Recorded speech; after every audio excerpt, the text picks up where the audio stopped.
बाई वृंदावनी रास केला पाहू, नंदाचा बाळ येणे केला नवलाऊ.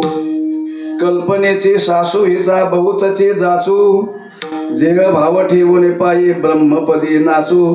चला बाई वृंदावनी रास केला पाहू, नंदाचा बाळ येणे केला नवलाऊ. सर्व गर्व सोडून बाई चला हरिपाशी, जोईच भाव ठेवून पायी हरिरूप होशी. चला बाई वृंदावनी रास केला पाहू, नंदाचा बाळ येणे केला नवलाऊ. एका जनार्दनी विश्वव्यापक हा देव, एका जनार्दनी विश्वव्यापक हा देव. एक एक पाहता अवघे स्वप्नवत वाव. चला बाई वृंदावनी रास केला पाहू, नंदाचा बाळ येणे केला नवलाऊ. बाई नमो त्रिभुवन पावनी, आद्यत्रय जननी देवांची दयांचे केले स्मरण. होय सकळ विद्यांचे आदिकरण, तेची वंदू श्रीचरण श्री गुरूंचे ते नमस्कारोनी आता. शरण शरण जे हनुमंता, तुम्हा आलो रामदूता. काय भक्तीच्या त्या वाटा, मद दावाव्या सुभटा. शरण शरण एकनाथा, पाये माथा ठेविला. नका पाहू गुणदोष, झालो दास पायाचा. ब्रह्मानंदम परमसुखदम केवलम ज्ञानमूर्तिम, द्वंद्वातीतं गगन सदृशं तत्त्वमस्याधिलक्ष्यम्. एकं नित्यं विमलमचलं सर्वधी साक्षीभूतं, भावातीतं त्रिगुणरहितं सद्गुरुं तन्नमामि. चला बाई वृंदावनी रास केला पाहू, नंदाचा बाळ येणे केला नवलाऊ. प्रस्तुत श्री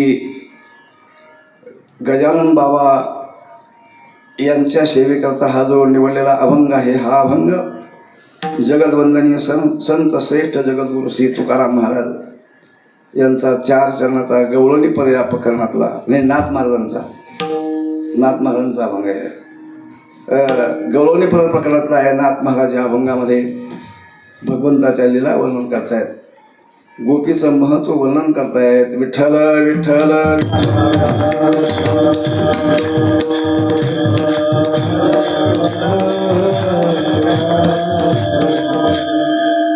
सांगणारे नाथ महाराज आहेत, ऐकणारे आपण सगळे आहोत. नाथ महाराजांचा अधिकार आहे सांगायचा, आणि ते सांगतात. गोड चरित्र असं गवळणीचं,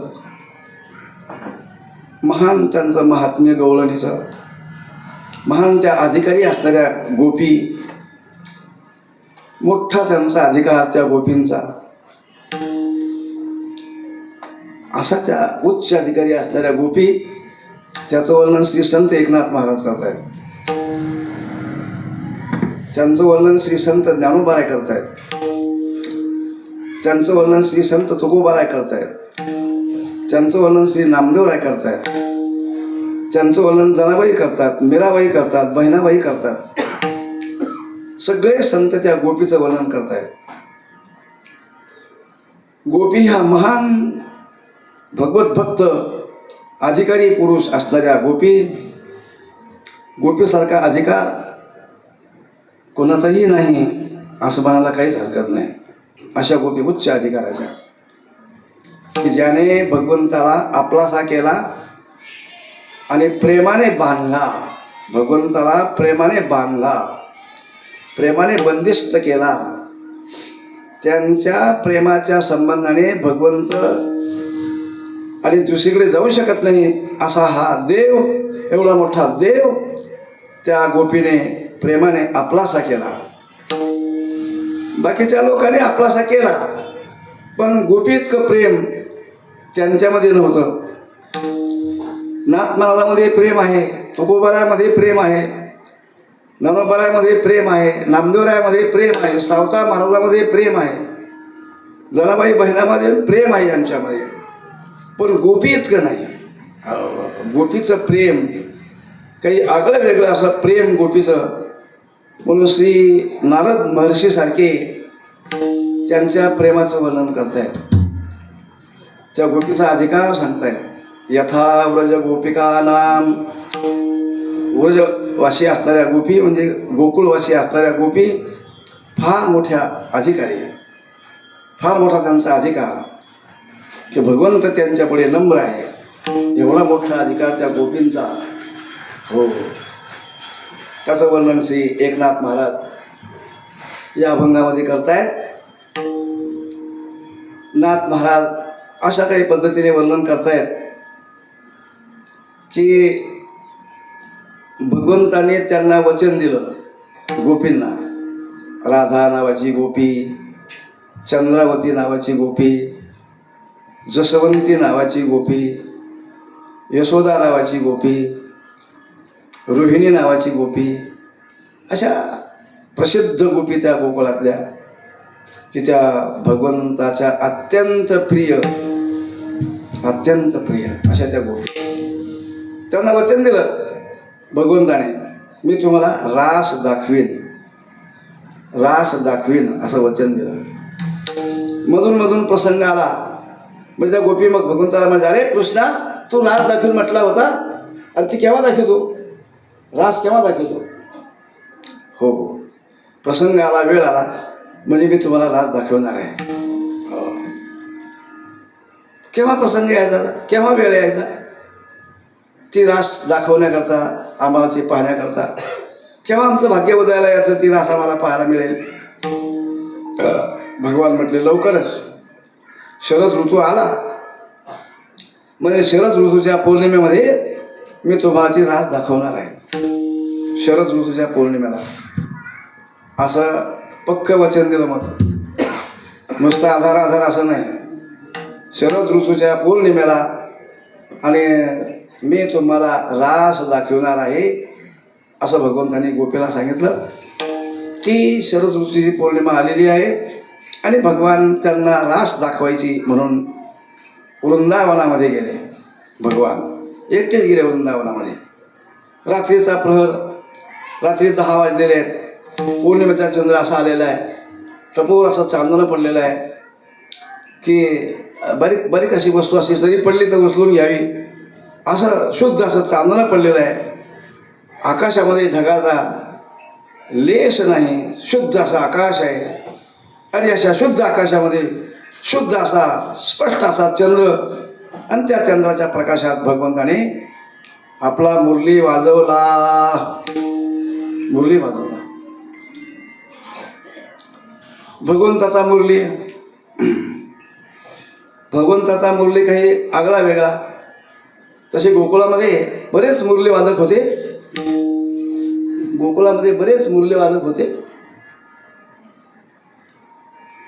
सवंगडी मुलं भगवंताचे, कृष्णाचे सवंगडी हे मुरली वादक होते. काही काही प्रसिद्ध गोपाळ असे मुरली वादक होते. जसे आमचे पखवाज वादक आहेत, प्रसिद्ध असे पखवाज वादक आहेत. तर असे कोणी गायक प्रसिद्ध असतात.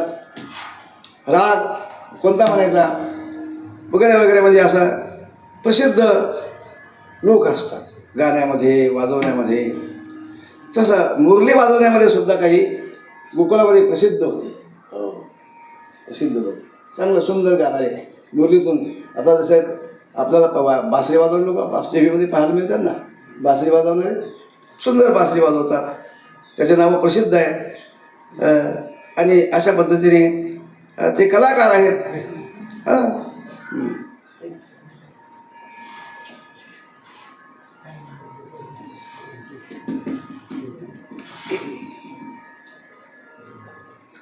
असे कलाकार लोक त्यावेळेला होते गोकुळामध्ये, चांगले वादक. भगवंताने वेणू वाजवला वृंदावनामध्ये. सगळ्या गोपी खुसबुस करू लागल्या, अगं वृंदावनात वेणू वाजलाय, पण कोणाचा वाजला? वाजणार ते अनेक आहेत, कोणाचा वाजला? वृंदावनी वेणू,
सगळ्या गोकुळामध्ये आणि अशा गोपीमध्ये चर्चा सुरू झाली की कोणाचा वेणू वाजतो, कोण वाजवणार आहे. एक म्हणते अगं त्याच्या वेणूशिवाय गोवर्धन हा गाजून जात नाही, मोर हा पिसारा काढून नाचत नाही. त्याचा वेणू भगवान कृष्णाचा वेणू वाजवला की यमुना जल स्थिर स्थिर वाहे, रविमंडळ चालता स्तब्ध होय, शेष कुर्म वराह चकित राहे, बाळा स्तनदेव विसरली माय. हा त्याच्या वेणूचा परिणाम आहे, त्याच्या वेणूच्या नादाचा परिणाम आहे. असा त्याचा वेणू आहे. आणि हा एक म्हणजे अगदी मग त्याचाच वेणू आहे, त्याचाच वेणू आहे. मद मद पाहता भासती यादव राजे. एक निश्चित सांगते, अगं मला असं वाटतं की यादवाचा राजा भगवान कृष्ण त्याचाच हा वेणूनाद आहे. असं म्हटल्यानंतर मग काय म्हणता, सगळ्या गोपी त्या वृंदावनाकडे निघाल्या. कारण त्याचा वेणूचा नाद असा सुंदर अशा प्रकारचा असताना पूज्य गुरुवर्य पांडुरंग महाराज वैद्य नेहमी ती गवळण म्हणायचे, भगवंताच्या वेणूचा नाद.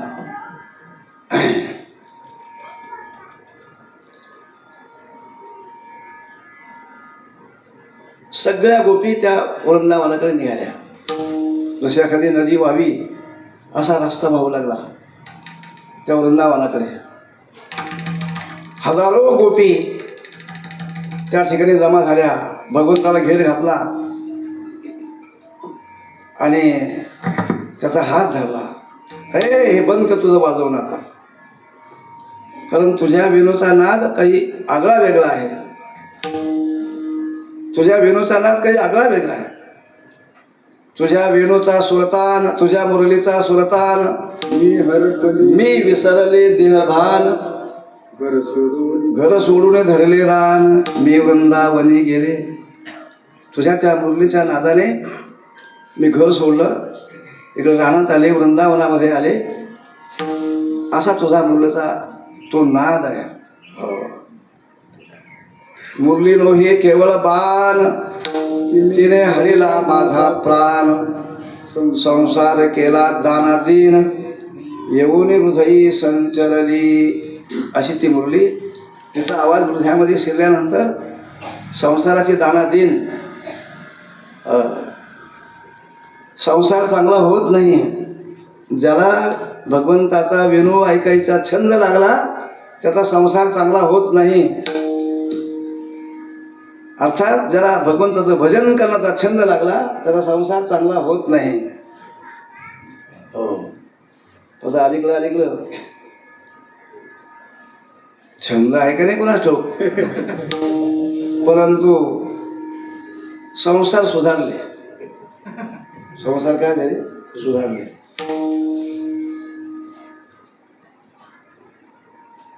परमार्थाच्या नावाने संसार सुधारले. हो, बंगले बांधले, जमिन्या घेतल्या, राहायची सोय झाली, खायची सोय झाली. काय? परमार्थाच्या नावाखाली. कितपत परमार्थ करतात हे काही दिसत नाही, परंतु सोयी झाली. पूर्वीचे भक्त जे होते त्यांनी देवाच्या छंदामध्ये संसारा आगी आपुल्या हाते लावून मागुते पाहू नये. त्याने संसाराला काळी लावली. संसार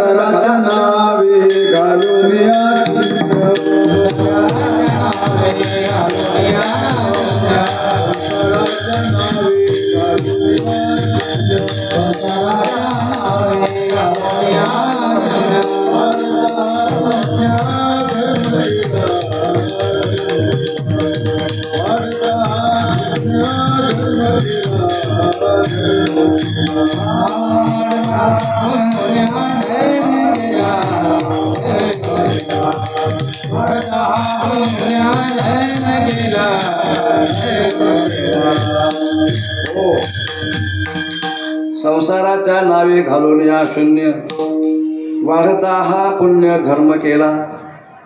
धर्म केला म्हणजे काय, असा 5 बोटाने दान, त्याला दान म्हणतात. धर्म वेगळा आणि दान वेगळं. धर्म करणं म्हणजे काय करणं, म्हणजे भगवंताचं नामस्मरण करणं, याचं नाव धर्म करणं आहे. असं आहे ते. भगवंताचं नामस्मरण करणं याचं नाव धर्म करणं. आणि हाताने 5 बोटाने कोणाच्या पदरामध्ये सत्कुर भाकरी, अर्धी भाकरी, 1 पोळी टाकणं त्याला दान म्हणतात. रुपया 5 रुपये 10 रुपये त्याच्या पदरात टाकणं याला दान असं म्हणतात. दान वेगळं आणि धर्म वेगळा. धर्म म्हणजे भगवंताचं नामस्मरण त्यांनी केलं आणि संसाराला त्यांनी अगदी झिरो, त्यांच्या बाबतीत त्यांचा संसार झिरो झाला. झिरो संसारात काही त्यांच्या दम राहिला नाही. असं आहे. म्हणून जिजाबाई नेहमी तुकाराम महाराजांना म्हणायच्या, अहो आपल्या पोरासोबतचे काय सोयी लावायला, काय खायचं त्यांनी, तुम्ही असं करा, तुम्ही धंदा करा, तुम्ही शेती करा. म्हणून त्यांच्या चरित्रामध्ये फार सुंदरसा भाग आलेला आहे. तुकाराम महाराजाला शेती करायला लावली, तुकाराम महाराजाला व्यापार करायला लावला, परंतु संसाराच्या नावे घालून या शून्य. त्यांचं लक्ष त्या शेतीमध्ये आणि त्या व्यापारामध्ये त्यांचं लक्ष नव्हतं. त्यांचं लक्ष होता फक्त देव त्यांचं लक्ष होतं. असं आहे ते. आता आमचं असं झालेलं आहे, देव लक्ष नाही आमचं, संसार लक्ष आहे आमचं. संसार साध्य आहे. म्हणून मुरलीचा आवाज ज्याच्या हृदयामध्ये शिरला त्याच्या संसाराचं वाटुळं. असं आहे. अर्थात जो भजन करायला लागला, परमार्थ करायला लागला, त्याच्या संसाराचं काही खरं नाही. म्हणून इथे त्या गोपी सांगतायत की बाबा तुझ्या या मुरलीचा आवाज माझ्या हृदयात शिरल्यामुळे माझ्या संसाराची दानादीन झालेली आहे. इतकी दानादीन झाली तर नवरा बायको हे अलग अलग झाले, मुलं अलग झाले, सुना अलग झाल्या, भावकी अलग झाली, गावातले लोक अलग झाले. कोणी बरं म्हणेना, कोणी मान देईना तुकाराम महाराजाला, कोणी अशा पद्धतीनं काही नाही काय नाही. म्हणजे दानादीन संसाराचे सगळे असा संसार झाला. म्हणून तुझी मुलीची बंद कर. तू म्हटलं ना रास दाखवीन, ती रास दाखव आता. हो म्हणजे त्याच्याच कथा मुरली वाजवला आणि मुरली वाजवून तुम्हाला सगळ्यांना बोलावले. आता मी तुम्हाला रास दाखवणार आहे. अशा पद्धतीने रास दाखवायकरता भगवंताने त्यांना वचन दिलं होतं. ते वचन आज भगवान पूर्ण करतायत. मी तुम्हाला आता रास दाखवतो असं म्हणून भगवंतानी मुरली बंद केला.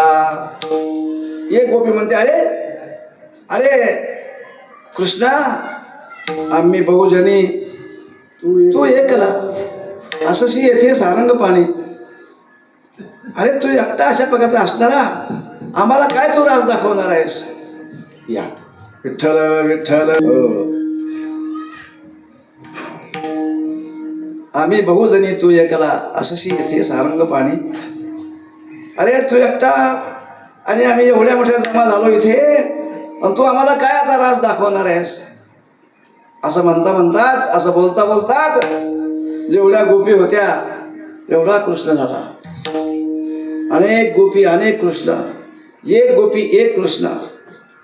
रास रास म्हणजे काय, कारण ही जी लीला आहे ही सगळ्या लीलेच्या वर ही लीला आहे. राशीवरचा दाना असतो ना, शेवटचा दाना, अशी ही शेवटची लीला. अशी भगवंताने त्या गोकुळवासी बायांना दाखवली. सुंदर असे लीला. त्या एक गोपी एक कृष्ण झाला आणि त्या कृष्णाशी खेळू लागल्या. फुगडी काय खेळतात, झम्मा काय खेळतात, हातात हात काय देतात, गळ्यात गळा काय घालतायत, एकमेकाला मिठी काय मारतायत. ती गोपी आणि तो कृष्ण. हजारो गोपी, हजारो कृष्ण झाला.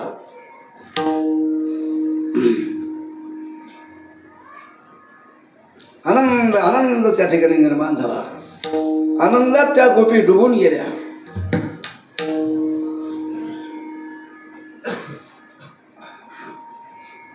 आनंदाचे डोही, आनंद तरंग, आनंदाची अंग, आनंदाची, असा आनंदच आनंद झाला.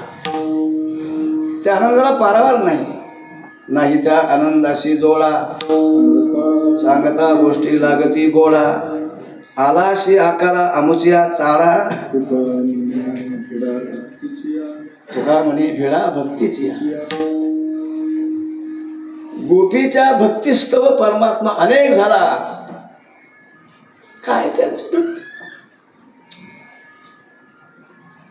काय त्यांची भक्ती. त्या परमात्म्याला अनेक व्हावं लागलं.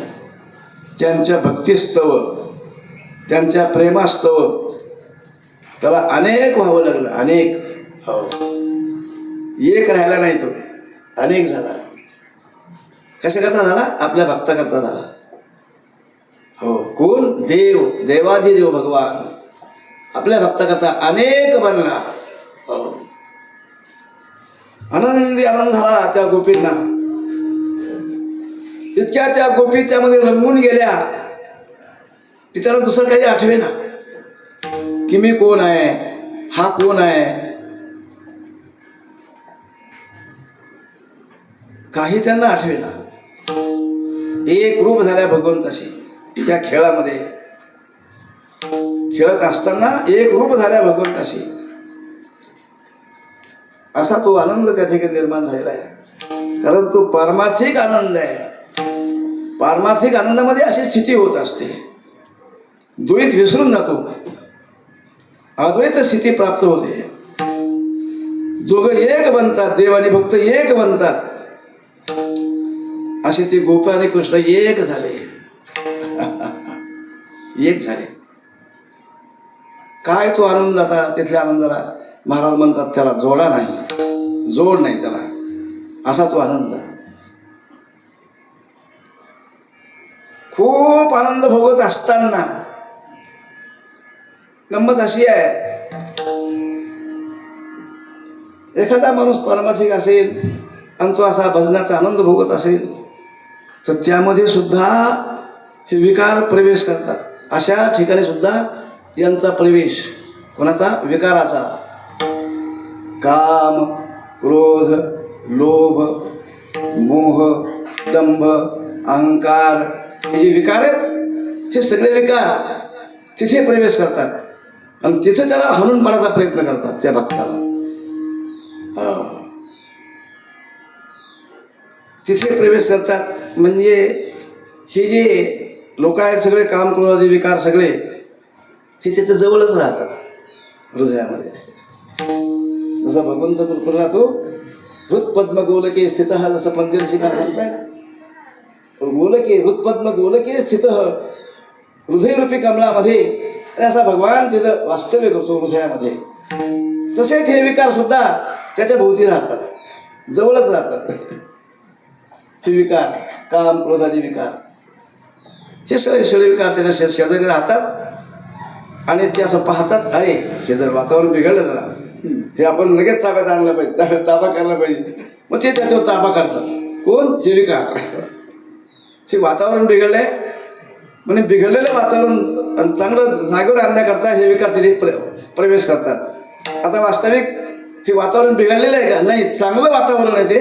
आनंदाच्या डोहामध्ये स्नान करणं आणि पुनीत होणं, पवित्र होणं, भगवत स्वरूप होणं हे चांगलं आहे. परंतु याला ते बरं वाटत नाही.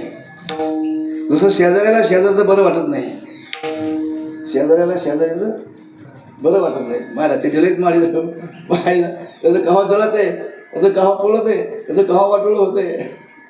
शेजारी त्याच्या वाटोळं नवस होतो देवाला, याचं वाटोळं होऊ दे, याचं वाटोळं होऊ दे, पण त्याचं आणखीन मधला वर जातो, वाटोळं होत नाही. सांगायचं प्रकार की असे शेजारी आत्म्याचे शेजारी राहणारे हे सगळे, भगवंताच्या शेजारी राहणारे हे सगळे विकार त्या गोपी एवढ्या आनंदामध्ये होत्या, एवढ्या आनंद भोगत होत्या. पण तिथे प्रवेश केला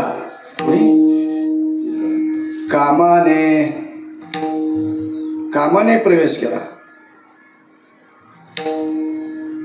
आणि प्रत्येक गोपीच्या असं लक्षात आलं, मी कसा लंपट केला कृष्ण. प्रत्येक गोपी असं म्हणायला लागली, कारण तिच्यामध्ये हा शिरला ना कोण काम शिरल्यामुळे तिच्या मनातला बदल जो आनंदाचा होता तो बदल झाला. आणि मी कसा लंपट केला कृष्ण, किती लंपट केला. तर उदाहरण सांगायचं म्हणजे नवरा माझ्या मुठीत, नवरा माझ्या मुठीत. असा मुठीतला नवरा, एखादी बाई आपल्या नवऱ्याला मुठीत ठेवते म्हणजे हातात, बसा ते बसला, जा बाजारला की चालला बाजाराला, जा शेतात की चालला शेतामध्ये, आणा बाजार दुकानातून ते सामान दुकानात चालला. काय तो असा त्याची फिती होती शेतात पळत. कारण तिचं काम आहे ते. बाजारात चालला, हो असा तिथपर्यंत गेला, इकडे आला मला. काय अहो ते माझे पानं विसरतात बरं का, माझे पानं ते विसरतात. नाही मी पानं कसा विसरा नाही प्रत्येक गेला, थांबा इकडे की आलोच आणखीन मला. म्हणजे काय अहो ते माझा ते सुना ते पानाला लावतात, सुना विसरताना त्याला अशा 56 चक्रा मला लावती बायको त्याला तिथे. का तो मुठी आहे ना तिच्या ताब्यात येतो.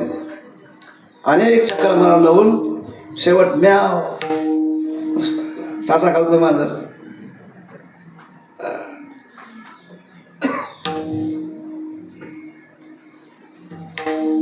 असा त्या गोपीचा ग्रह झाला. कृष्ण मलाच पाहतो, मलाच बोलतो, माझंच ऐकतो, मलाच त्याने मिठी मारतो, मलाच आलिंगन देतो, माझं चुंबन घेतो. कृष्ण माझं चुंबन घेतो असं प्रत्येक गोपीच्या डोक्यात, प्रत्येक गोपीच्या हृदयामध्ये असं निर्माण झालं. आता तिथं भगवंताच्या लक्षात यायला काही वेळ लागतो का? लक्षात आलं देवाच्या डोक्यामध्ये हा शिरला म्हणजे काम. आणि मी यांचं प्रेम घेतो, यांना मी प्रेम देतो, परंतु यांना काही ते लक्षात आहे, यांच्या डोक्यात तिसराच काम शिरला. आणि भगवंताने त्यांना हात दाखवला. ज्या गोपीच्या डोक्यामध्ये हे नव्हतं, मी कसा कृष्ण लंपट केला असं नव्हतं. ती होती राधा नावाची गोपी. तिला घेतलं बाजूला भगवंताने आणि एकदम अदृश्य झाला सगळ्या गोपी. फक्त राधा तिच्या पुढे उभा राहिलेला आहे. तिला घेतलं जवळ आणि बाजूला झाला. जशी एखादी लाईट जावी ना, अंधार पडावा रात्री, तसा त्या गोपीमध्ये सगळं गप करून आणि असा प्रकारचा अंधार पडल्यासारखं झालं. आणि सगळ्या गोपी कृष्ण करायला कुठे गेला. तुका म्हणे पाहिले मागे, तुका म्हणे पाहिले मागे यमया.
गोपी कावऱ्या बावऱ्या झाल्या.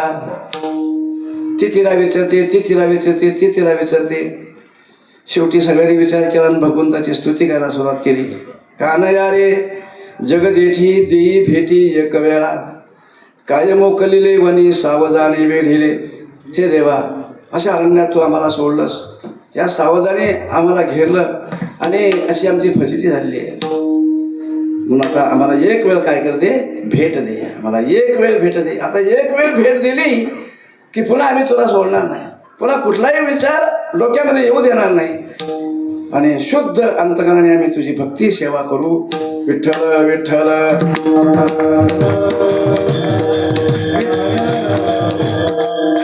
अशा प्रकारे सगळ्या गोपी आणि त्या भगवंताला शरण गेल्या. केला उच्चार रे घडल्या दोषाचा, आमच्याकडून जो दूर झाला त्याचा उच्चार केला. देवा मी चांडाळ, कानोबाला म्हणतात, देवा मी चांडाळ चांडाळ म्हणता लागत आहे वेळ, नसे पाहता भूमंडळ ऐसा आमंगळ खळ दुसरा. पाप्यातला पापी, चांडाळातला चांडाळ असा मी आहे. देवा क्षमा करा, माफ करा, मला भेट द्या. अशा प्रकारचे ते गोपी आणि त्यांनी खेद व्यक्त केला त्या गोपीने आणि भगवंताची स्तुती त्यांनी केलेली आहे. हे कृष्णा, आम्हाला एक वेळ आता काय तर भेट दे. पण आता त्याने जो त्यांच्याकडून दोष झाला होता त्या दोषाचा त्यांनी उच्चार केला, आम्हाला माफ कर देवा. आणि अशी गंमत आहे, अशा शरण गेल्या, आम्हाला माफ करा असं म्हणून शरण गेला देवाला, तर लगेच देव पुढे प्रगट होतो, आपल्या भक्ताला दर्शन देतो.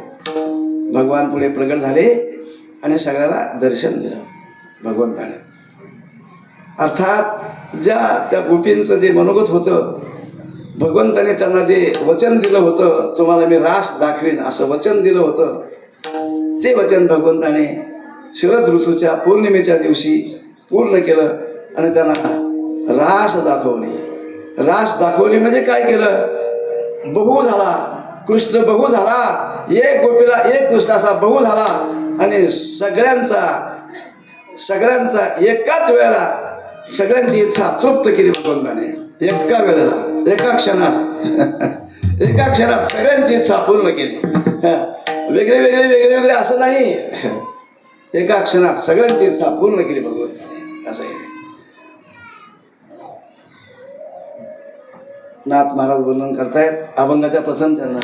चला बाई वृंदावनी रास क्रीडा पाहो, चला बाई वृंदावनी रास क्रीडा पाहो, चला बाई वृंदावनी रास क्रीडा पाहो, चला बाई वृंदावनी रास क्रीडा पाहो, चला बाई वृंदावनी रास क्रीडा पाहो,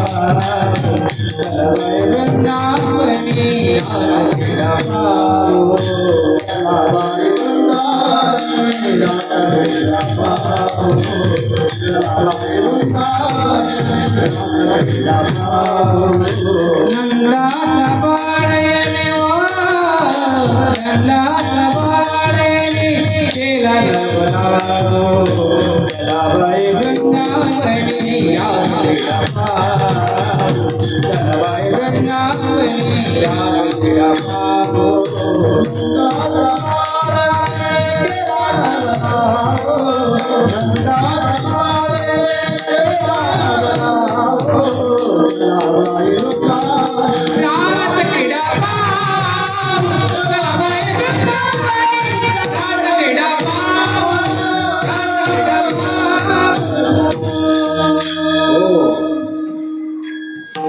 नाथ महाराज वर्णन करतायत, अशी असणारी ही रास, त्या राशीमध्ये भगवान बहु होतो हे आपण पाहू.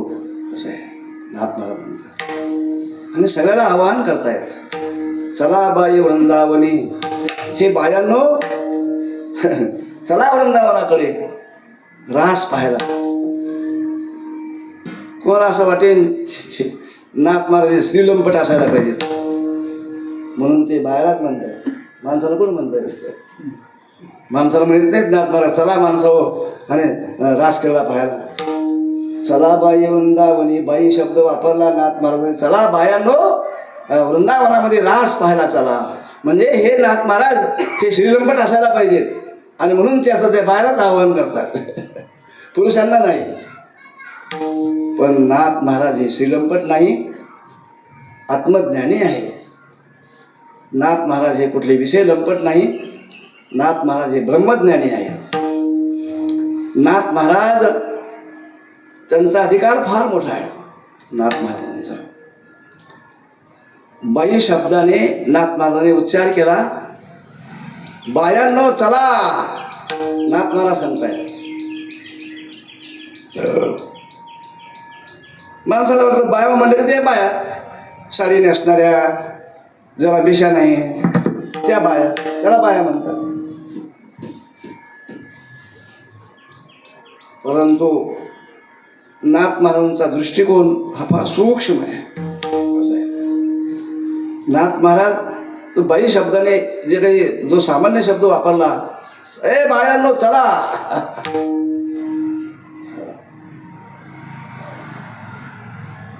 तो नाथ महाराजांचा शब्द आहे. नाथ महाराज म्हणताय. अर्थात बायाचे प्रकार दोन, एक मिशाच्या बाया आणि दोन बगैरमसाच्या बाया. या पलीकडे बसलेल्या माझ्या माता भगिनी ह्या बाया आहेत, त्यांना मिशा नाही. आणि पुढे बसलेले माझे बापडे आहेत, यांना माझ्या मिशा आहे. मग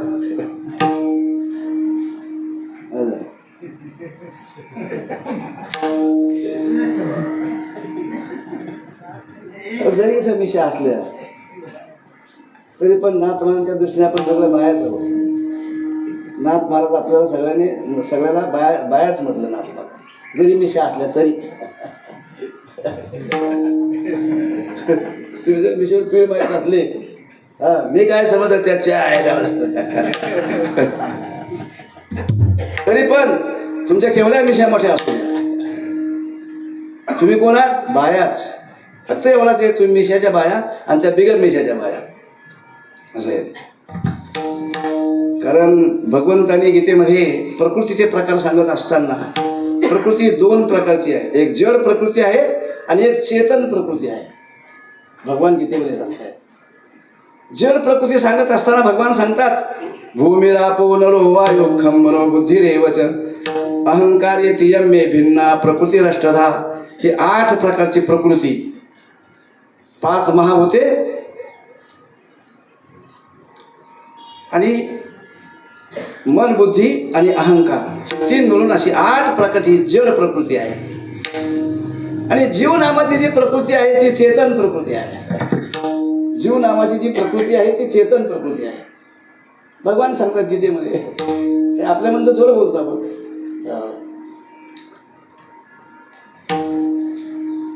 म्हणून आपण जरी अशा मिशा असल्या तरी पण आपण कोण आहोत? जीव आहोत. जीव. आणि जेवढा म्हणून जीव आहे तेवढा कोण आहे? प्रकृती आहे. जेवढा म्हणून जीव आहे तेवढा कोण आहे? प्रकृती आहे. प्रकृती. आणि जी प्रकृती आहे ती श्रीलिंगी आहे. व्याकरणामध्ये प्रकृती हा शब्द कसा आहे? श्रीलिंगी आहे.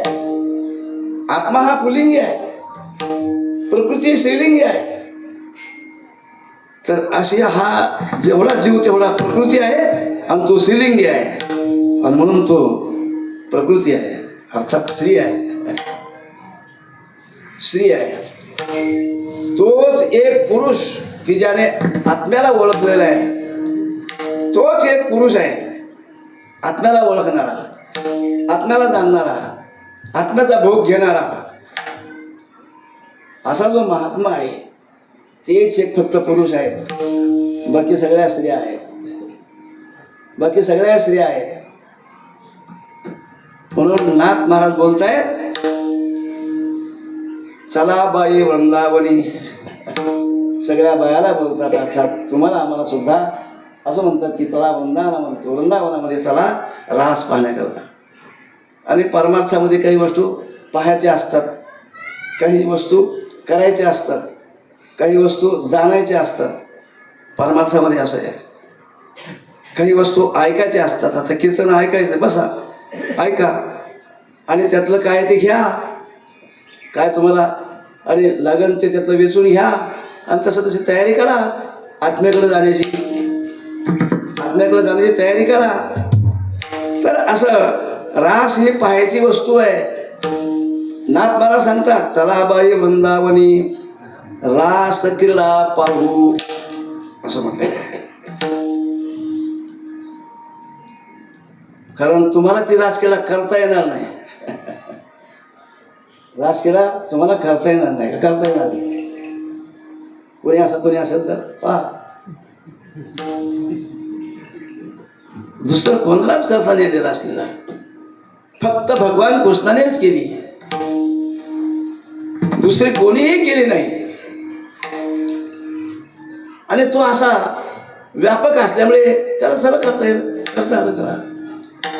म्हणून माणसाने केवढी जरी घमेंड केली तरी त्याला व्यापक होता येत नाही, त्याला काही तशा व्यापकाच्या गोष्टी करता येत नाहीत. म्हणून काही गोष्टी त्यांना पाहायच्या असतात.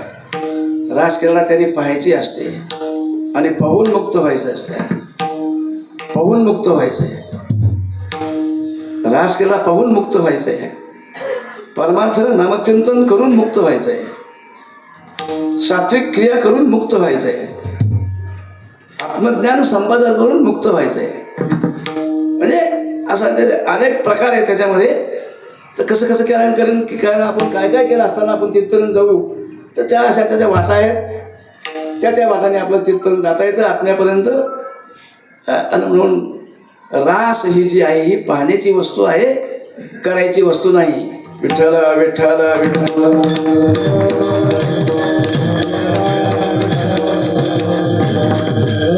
नाथनाथांनी शब्द वापरले, चला बाई वृंदावनी रास क्रीडा पाहू, नंदाचा बाळ येणे केला नवलाऊ. काय नवल केलं त्यांनी? हे कोणाला करता येईल का? नाही. म्हणून त्याने जे केलं हे मोठं नवल आहे, विशेष आहे. हो, हे कोणालाही करता येत नाही. केवढा श्रीमंत असला रावणासारखा तर त्यालाही जमत नाही.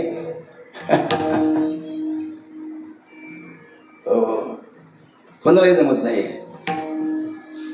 म्हणून हे फक्त नवल केलं त्या भगवान कृष्णाने, हे त्यालाच करता येतं, इतरत्र कोणालाही करता येत नाही. असा तो कर्तुम अकर्तुम अन्यथा कर्तुम असा शक्तिमान भगवान आहे.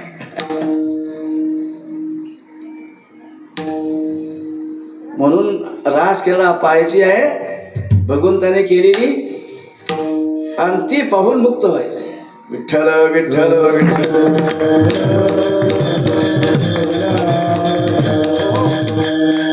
म्हणून सांगणारे नाथ महाराज आपल्याला सांगतात की चला बाई वृंदावनी रासक्रीडा पाहू, नंदाचा बाळ येणे केला नवलाऊ. असं करत असताना मी आपल्याला अगोदर थोडा विषय होऊन गेला की अशाही ठिकाणी विकारादी प्रवेश करतात आणि त्याचा परमार्थाचा बोऱ्या करून टाकतात. बरा होता माणूस हो असं म्हणेपर्यंत तर झाला खराब, गेला बाहेर. बरा होता हो. फार सुंदर कीर्तन करायचं, आपण त्या बायाच्या नादी लागला.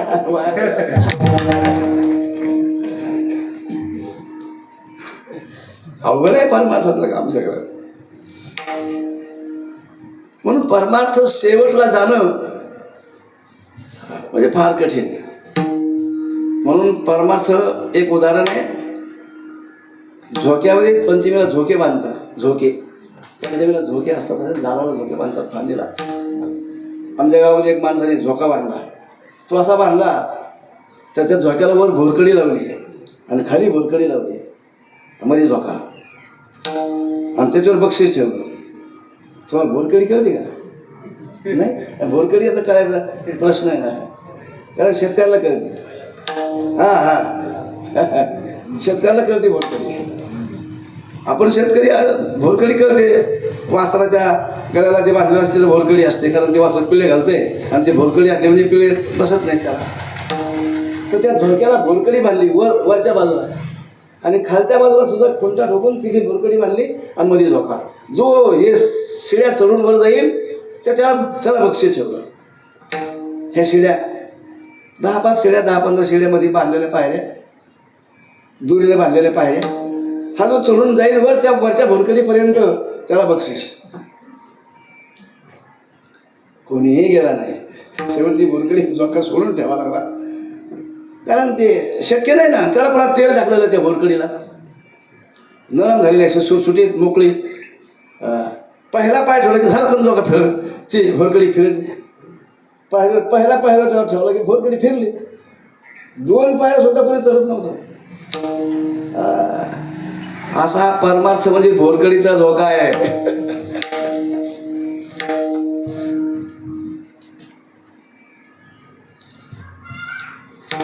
बोलायला सोपं जातं. बोलायला काय बोलका वाचन तो काय जातं आपलं बोलायला, परंतु तो परमार्थ असा तरीला नेणं फार अवघड आहे, फार कठीण आहे. म्हणून पारमार्थिक लोक बरेचसे असे वायाला गेले.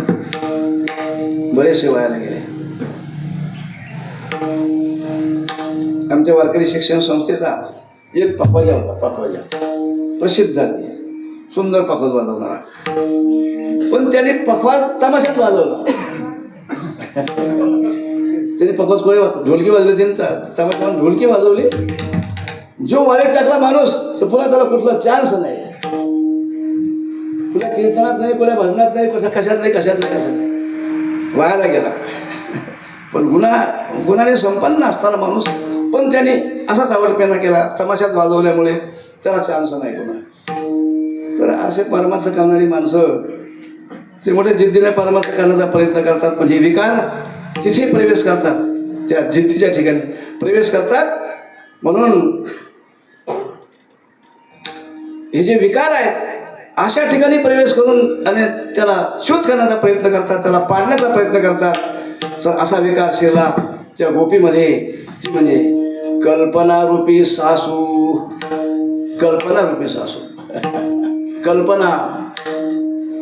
कल्पनेची सासू हिचा बहुतची जातू. नाथ महाराज सांगतात ही कल्पनारूपी सासू फार वाईट. आता मी तुमच्यापुढे काय बोललो, ही कल्पना फार वाईट. नाथ महाराज सांगतायत कल्पना अविद्या तेने झाला जीव, मायोपाधी शिव बोली जेती.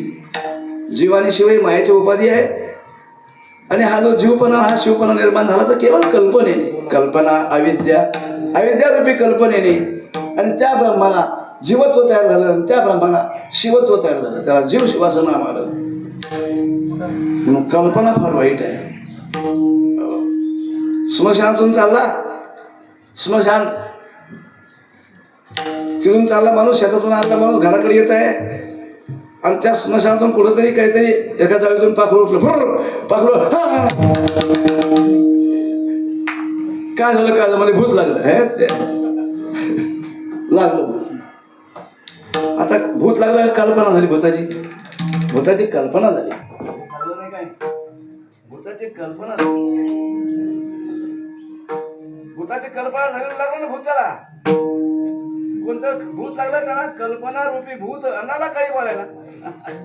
आता वास्तविक माणूस चांगल्या प्रकारचा बोलतो, चांगल्या प्रकारचा त्या ठिकाणी जातीचा माणूस चांगला नाही मी त्या वाड्याचा काळी आहे बरं का.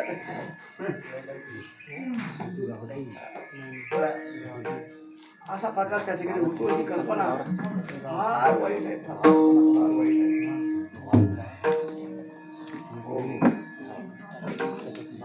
तुमचा जो नेम ठेवून गेला होता मला